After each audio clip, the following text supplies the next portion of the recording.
could feel my body go.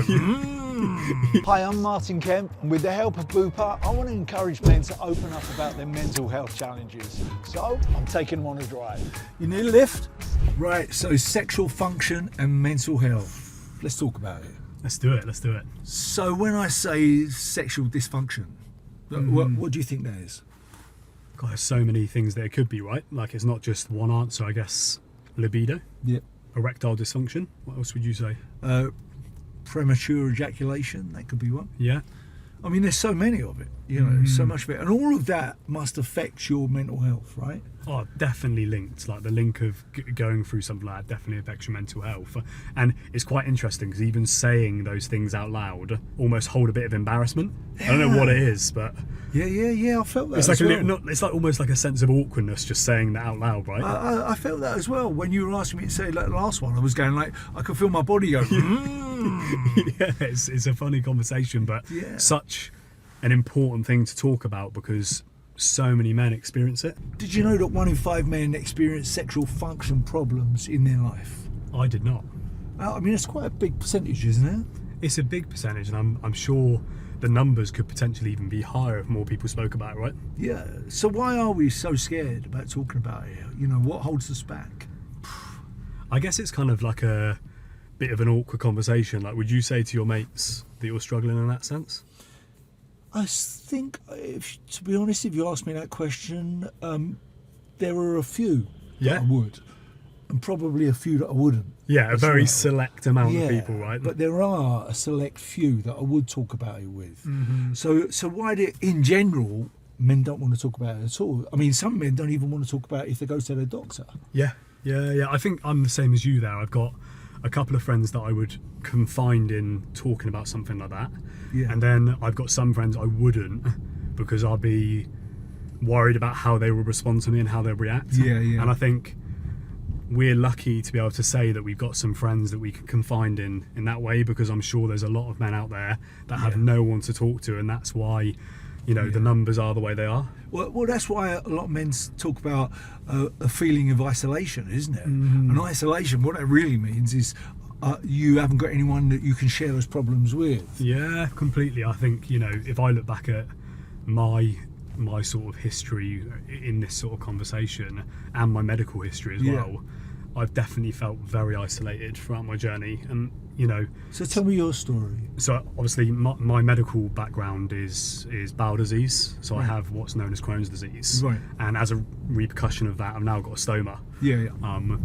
And a lot of the similarities between living with a condition like I have and stuff like talking about whether it be like erectile dysfunction or poor libido and all these sort of embarrassing subjects, I've kind of been through that process myself, so I've got the t-shirt. And how did you deal with that? I felt like I was so alone and so isolated, and it's a really horrible feeling. It's a really difficult thing to overcome, but as time's gone on I've realised like the importance of talking. Do you think sexual dysfunction can cause mental health issues and also vice versa, you know? Completely. I think there's a massive correlation between a physical thing that you're experiencing and your mental health. They're definitely connected and they overlap. Everything connects, doesn't it? Everything connects to your mental health. So when you were suffering from sexual dysfunction yourself, did that affect other parts of your life, like your relationship or your work, or, you know, just in general, your being? Everything. Literally, it took over everything.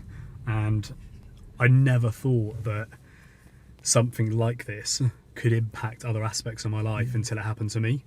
I was really sleep deprivated. Like I couldn't sleep very well because, again, I was thinking about it so much.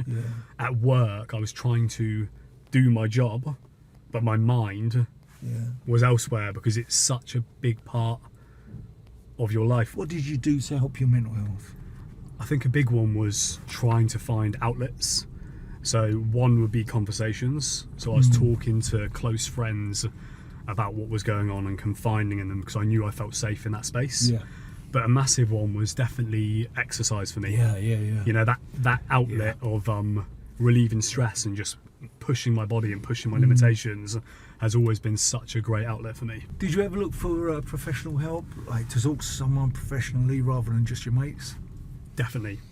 You know, the outlet was my friends initially, Yeah. which gave me the confidence to then go and speak to someone professionally. You're going to get a different response when you go and speak to a medical professional, right? Because they're Yeah. trying to almost diagnose you, which, again, a diagnosis can also give relief. You know, if it is linked to a medical problem, Of course. you'll get the answer, and then that enables you to relax, which will improve your physical health and your mental health. Yeah, you know, yeah. like those feelings around like what you experience around like depression, anxiety, like worry, like all these things again have like an impact on your libido Yeah. and your sexual function. When we're talking about sexual dysfunction, it's not just about erectile dysfunction. No. It is about libido as well, Yeah, that can disappear really quickly. yeah. I think libido again that can drop for like a number of reasons, right? But like we just said, but it's kind of it's so personal.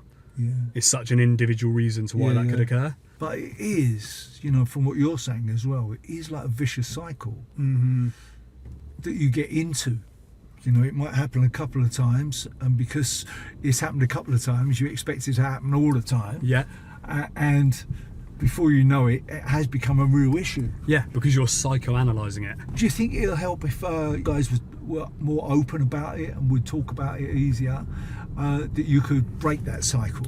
Yeah, I think a lot of that change happens in conversations, you know, because all of Yeah. a sudden you're breaking down the barriers and the awkwardness.